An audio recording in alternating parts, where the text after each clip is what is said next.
नमस्कार, मैं हूँ रेखा खान नवभारत टाइम्स से और इस वक्त मेरे साथ में मौजूद है द रॉयल्स की एकदम ही राजसी, जिसे हम हिंदी में कहते हैं रॉयल, वो कास्ट।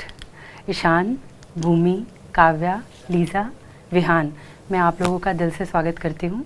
हमारे पास समय कम है, इसलिए मैं इंट्रो में बहुत ज़्यादा भूमिका नहीं बनाऊँगी, सीधे अपने सवाल पे आती हूँ। जी भूमि, आप और ये सवाल मेरा आप दोनों से है। आप दोनों पर्दे पे बहुत ही स्टनिंग लग रहे हैं। जिस तरह से मैंने 4 एपिसोड देखे, तो जब किसी भी इस तरह का कोई एक सीरीज़ हो तो उसमें सबसे ज़्यादा एक महत्व होता है, कहानी तो होती है, बिल्कुल। कंटेंट जो है हमेशा एक किंग माना जाता है, लेकिन जो मुख्य कलाकार हैं उनकी केमिस्ट्री एक बहुत बड़ी चीज़ होती है। तो वो केमिस्ट्री आप लोग कैसे लाए, और उस केमिस्ट्री पे जाने से पहले मन में ये था कि कैसे, कितनी कन्वर्ट होगी, कैसे होगी? मुझे लगता है वो नर्वसनेस हर किरदार प्ले करने के पहले आती है कि जो आपने सोचा है, जो आपने पढ़ा है, वो कन्वर्ट होगा या नहीं। पर उस कन्वर्जन के लिए बहुत बड़ी टीम लगती है, starting with our directors, obviously जो राइटर्स ने लिखा है पन्नों पे, और जो हमारे प्रोड्यूसर्स हैं, क्योंकि सीरीज़ में जो आपके एग्जीक्यूटिव प्रोड्यूसर्स और प्रोड्यूसर्स होते हैं उनका बहुत बड़ा रोल होता है, जो शो रनर होता है इन मैनी वेज। वो आपके पास एक लेखिक चीज़ लेकर आते हैं, लेकिन उसके बाद आप अपने डायरेक्टर के साथ जब उस चीज़ को actually you bring it out alive, और आई थिंक वो सक्सेसफुली तभी हो सकती है जब आपके पास एक ऐसा को एक्टर हो जिसके साथ आपका वो कंफर्ट हो, जिसने उतनी प्रेप की है जितनी आपने की है, जो उतनी शिद्दत और मेहनत से काम करता है जितना आप करते हैं, तभी मुझे लगता है वो केमिस्ट्री कहीं ना कहीं स्पार्क होती है। जी, आप क्या कहना चाहेंगे? बहुत कमाल के लोग हैं इस शो में मैम। आई थिंक क्रिएटर्स जो हैं इस शो के, जो निर्देशक हैं दोनों, और सबसे आई थिंक अनोखी और ख़ास और ख़ूबसूरत चीज़ एक कहूँगा मैं इसके बारे में, ये कि ज़्यादातर हमारे सेट पे जो टीम मेंबर्स थे वो मोस्टली विमेन। तो ये शो जिस नज़रिए से देखा गया है उसमें कुछ बारीकियाँ ऐसी थीं जो शायद उसमें जो नयापन है और उसमें एक आई फॉर डिटेल जिसे कहते हैं, द फीमेल गेज, वो शायद उस नज़रिए से आया है, और मेरे लिए मेरा काम उस चीज़ ने काफ़ी आसान कर दिया, क्योंकि ये एक रोमांस है, और इस बात को समझना कि how would a female desire a man to be, वो मेरे लिए बहुत अहम था, बहुत इम्पोर्टेंट था इस रोल में।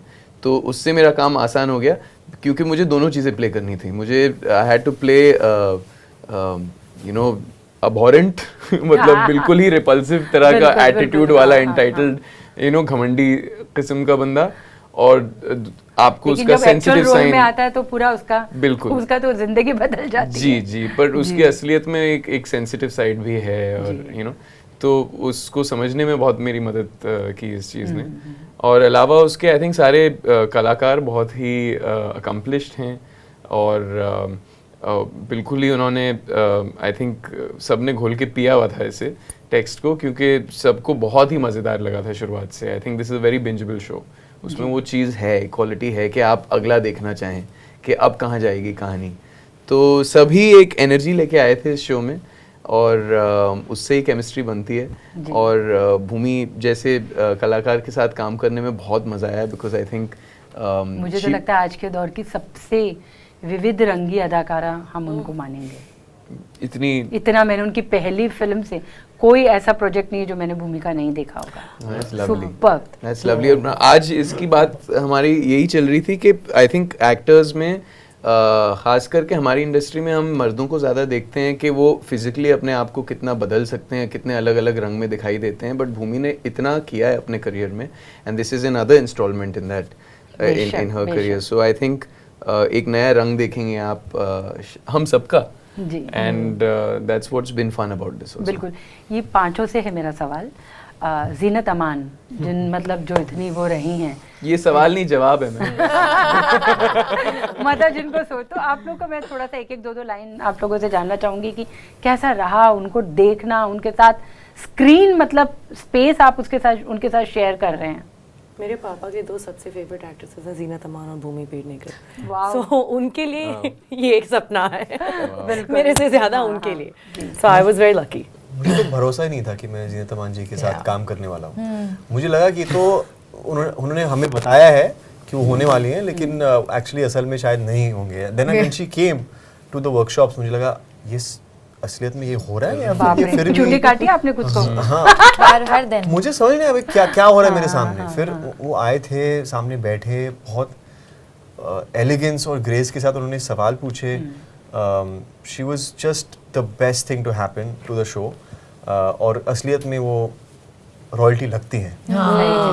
अनकावे, आप क्या कहना चाहेंगे? मैं तो बस खुश हो जाती थी जब वो मुझे बताती थी कि उनकी सीट और मेरी सीट अलग बराबर है। हाँ, साइड टू साइड है, और मैं बस उनको देखती रहती थी और बात भी करती थी। और फिर नोक-झोंक। हाँ, और वो बहुत हंसती हैं, वो बहुत सीरियस इंसान नहीं है, वो हंसती हैं, सबसे प्यार से बात करती हैं, मजाक करती तो हैं। आप तो बस मोमबत्ती जैसे मेल्ट होते जाते हैं उनके हाय, सामने। क्या बात है। भूमि, आपका क्या रहा उनसे? जब मुझे पहली बार पता चला कि जीनत जी शो में हैं, मेरे अंदर की जो फ़ैन गर्ल थी, क्योंकि मैं उनकी बहुत बहुत बहुत बड़ी फ़ैन रही हूँ। मुझे याद है जब पहला टेबल रीड था, महबूब स्टूडियो में टेबल रीड था, मैं एक्चुअली बहुत नर्वस थी क्योंकि मुझे नहीं पता था मैं उनके सामने जाके क्या बोलूँगी, क्या करूँगी। मतलब शो की नर्वसनेस एक तरफ, लेकिन जीनत जी से मिलने की जो एक्साइटमेंट थी वो बहुत ही ज़्यादा थी। और जैसा सबने कहा, she is a queen, icon है वो। उनके आसपास जो एक ऑरा है वो कुछ अलग ही है, मैंने ऐसा देखा नहीं है। बहुत ही काइंड है, बहुत ही जेनरस है, she has so much love to give. वो हर जब भी आप उनसे मिलो वो बस आपको कॉम्प्लीमेंट करती रहेंगी और लगता है, oh my God, look at her generosity, she is, I wish I had more scenes with her, I am so jealous of them, I am so jealous of them because I did not have like enough scenes with her. But hopefully अगर अगला season हुआ तो मेरे contract में होगा। इंशाल्लाह। इंशाल्लाह। आपका क्या टेक अवे रहा? मैम बहुत ही खूबसूरत शख्सियत है वो, उनके बारे में जितना बोलें कम है। और क्या ही बोल सकते हैं, वो वाकई में ये सारी चीज़ें हैं। और उन्होंने ना सिर्फ हमारे शो पे चार चांद लगा दिए, लेकिन कुछ लोग ऐसे होते हैं जिनके साथ काम करने में इतना मज़ा आता है। और उनका किरदार इस शो में मैं कहूँगा सारे ऑडियंसेस के लिए, सारे दर्शकों के लिए बहुत इंटरेस्टिंग कैरेक्टर है, बहुत ही मज़ेदार कैरेक्टर है और एक नया रूप है जीनत जी का। लेकिन she is generous, she is sweet. और आई थिंक कुछ लोग ऐसे होते हैं जिनको आप आइडलाइज करते हैं, you look up to them, लेकिन बहुत ही जल्दी उन्होंने ये चीज़ हम सब के साथ तोड़ दी। I think she reached out and actually ये ओनस जो होता है सीनियर कलाकारों के, अनफेयरली समटाइम्स, लेकिन सीनियर कलाकारों के जिसे कहते हैं ना, उनके कोर्ट में होता है कि वो रीच आउट करें, वो कंफर्ट बनाए ना बनाए, क्योंकि you know when you are a junior actor you want to respect their seniority and their space. But she is very very friendly, she is so sweet, genuinely. अब क्या कहें, it sounds like a generic thing to say, but वो बहुत ही प्यारी हैं, बहुत ही प्यारी हैं। And I would love to see more of her on screen. बहुत अच्छी बात है कि OTT ने इस तरह हर तरह के कलाकारों को एक स्पेस दी है। ये सबसे खूबसूरत बात है, OTT जो स्पेस है जी। And one last thing I want to say, sorry. मैं भी मिनट देख रही हूँ। One last thing, 5 seconds. First time I was like, I love मुझे it, पता है। love it. अच्छा ठीक है, ले लीजिए। नहीं, हाँ बोलिए। नहीं, I was just saying that when you see her on screen, you realize what you're missing. Yeah. Because वो एक ग्रेस जो लेकर आती हैं, exactly. मतलब उनका एक डायलॉग ट्रेलर में लोग सब कोट करते हैं, क्योंकि वो क्या इतनी कशिश है उनमें। बिल्कुल, you know? बिल्कुल। एंड ये सवाल मेरा दोनों से है, थोड़ा अलग अलग स्तर का। अभी आप एक young leader, young global leader के तौर पे आप, मैंने देखा वो पूरा, मैं तो आपको फॉलो करती रहती हूँ।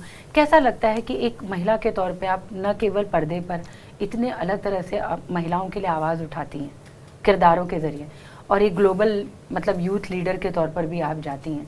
आपको क्या लगता है कि महिलाओं की आज सबसे बड़ी चुनौती क्या है? क्योंकि आप हमें रिप्रेजेंट करती हैं अलग अलग लेवल पे। हाँ, मुझे लगता है लिस्ट बहुत ही ज़्यादा लंबी है, पर अगर हम एक कोर लेवल पे देखें, जो हर चीज़ में जो इनइक्वालिटी आप देखते हैं, जो ज़्यादातर शुरुआत जिसकी घर पे ही होती है, मैं बहुत लकी थी कि मैं जिस तरीके की फैमिली में मेरी पैदाइश हुई है, वहाँ पे मुझे रियलाइज़ नहीं हुआ कैजुअल सेक्सिज्म होता क्या है। मुझे सिर्फ ऐसी चीज़ें तब रियलाइज़ हुई जब मैं बाहरी दुनिया में काम करने लगी, जहाँ पे मेरी हर चीज़ को क्वेश्चन किया जाता था, हर इंटेंशन को। I have been in rooms जहाँ पे मुझे बोला गया है कि नहीं तुम जो बोल रही हो इम्पोर्टेंट नहीं है, बाकी ज़्यादा चीज़ें इंपॉर्टेंट है। और वो बहुत ही सुपरफिशियल चीज़ है, क्योंकि वो चीज़ें वो ऐसे ओपिनियन से जो किसी को अनकंफर्टेबल नहीं बनाते। तो मुझे लगता है एज एन आर्टिस्ट मैंने जिस तरीके की ट्रजेक्ट्री मेरी रही है, मैंने हमेशा कोशिश यही की है कि हम हमारे जेंडर को जितना एम्पावर कर सके मैं करूं। और बहुत मुश्किल होता है बिकॉज कई बार ऐसे रोल आते हैं जहाँ पे आपको पता है ये पिक्चर शायद कुछ 300-400 करोड़ बनाएगी, लेकिन उसमें मेरी कोई पार्टिसिपेशन नहीं रहेगी। और मेरा मिशन थोड़ा अलग है। I am a very purpose driven person, I am a very purpose driven actor.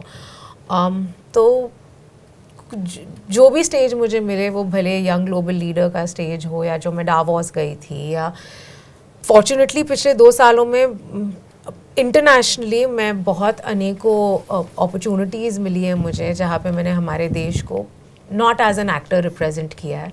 और मैं बस इन रूम्स में रहना चाहती हूँ, क्योंकि जब तक हमारी पार्टिसिपेशन ऐसे कॉन्वर्जेशन में नहीं रहेगी, जब तक हमारा रिप्रेजेंटेशन इन कॉन्वर्जेशन में नहीं रहेगी, जहाँ पे पॉलिसियाँ बन रही है, जहाँ पे लॉज बन रहे हैं, जहाँ पे बड़ी चीज़ों के डिसीजंस लिए जा रहे हैं, तब तक इक्वालिटी नहीं आएगी। एंड आप भी एक यंग एक्टर के तौर पे इंटरनेशनली मैंने आपका बहुत काम देखा, आप बहुत अच्छा काम कर रहे हैं। होम बाउंड, कांस में, मतलब एक है ना कि एक वहाँ पर भी एक ग्लोबल आप हमें वहाँ पे रिप्रेजेंट, मतलब जो एक रिप्रेजेंटेशन, वो सब कुछ आपके लिए कैसा है? क्योंकि अभी आप काफ़ी यंग हैं, कई बार वहाँ तक जाने के लिए एक लंबा सफ़र तय करना पड़ता है। जी नहीं, बहुत खुश नसीब हूँ मैम कि मुझे ऐसे मौके मिले। रिप्रेजेंटेशन की जहाँ तक बात चली, आई थिंक हाल ही में मैंने मेरा पहला जो हॉलीवुड शो है द परफेक्ट कपल, उसमें एक भूमिका निभाई। मैंने और देखा उसके है वो शो। जी, तो बहुत अच्छा है। Thank you ma'am. और मुझे अच्छा क्या लगा मुझे अच्छा ये लगा कि हम लोग पहले सोचते थे ना कि हमारे इंडियन एक्टर को शायद छोटे मोटे रोल, आपका रोल मतलब की रोल है जी, आपने की रोल निभाया है जी। और यही बात जो आपने कही है, ये कुछ हद तक मुझे इस बात का अंदाज़ा हुआ था जब मुझे मौका मिला ऑडिशन करने का और स्क्रिप्ट पढ़ने का, कि ये कुछ अलग हटके रोल है। जिस तरह से हम साउथ एशियन एक्टर्स को देखते हैं फ्रॉम अ वेस्टर्न गेज, वो नज़रिया एक अलग होता है। और उसमें एक जिसे कहते हैं for the lack of a better way of saying typecasting हो जाती है, कि आपको एक डिब्बे में बंद करके रखते हैं कि सिर्फ जो बंदा इस तरह का दिखता है वो सिर्फ इस तरह की भूमिका निभा सकता है। तो to a sense I think it's pushing the envelope. और सबसे पहला श्रेय मैं उनको देना चाहूँगा, क्योंकि जब तक वो मौका ना दें तब तक हम थोड़ी ना दिखा सकते हैं दुनिया को कि हम में कितना दम है। लेकिन मुझे इस बात का सिर्फ अंदाज़ा हुआ था जब मैंने उस भूमिका को निभाया था, लेकिन उसके बाद जब रिलीज़ हुई तब मुझे इस बात का बहुत गहरा एक रियलाइजेशन हुआ कि रिप्रेजेंटेशन कितनी बड़ी चीज़ होती है, बहुत बड़ी चीज़ है, और कितनी बड़ी जिम्मेदारी होती है। तो मैं कोशिश यही करूँगा कि आगे जाते हुए बहुत सोच समझकर खूबसूरत किरदार निभाऊँ और इस तरह के स्टेज पर, ग्लोबल स्टेजेस पर अच्छा काम करूँ, प्यारा काम करूँ, एंड बस देश का नाम बढ़ाऊँ। अब आपको लगता है कि अब कंपैरिजन शाहिद से आपका बंद हुआ, क्योंकि उनकी एक तरफ फर्जी जैसी सीरीज है, लेकिन आप भी लगातार बहुत अच्छा काम कर रहे हैं। Thank you ma'am. पूरी मेहनत के साथ आप आगे बढ़ रहे हैं। Thank you ma'am, thank you so much.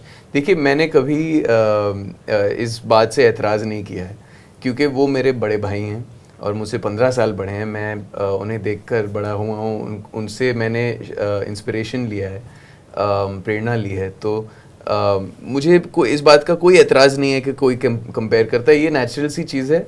हाँ, अगर कोई कहना चाहे कि बस अब मुझे मालूम है अपनी सच्चाई, मुझे मालूम है कि अपने बलबूते पे मैं करना चाहता था हमेशा।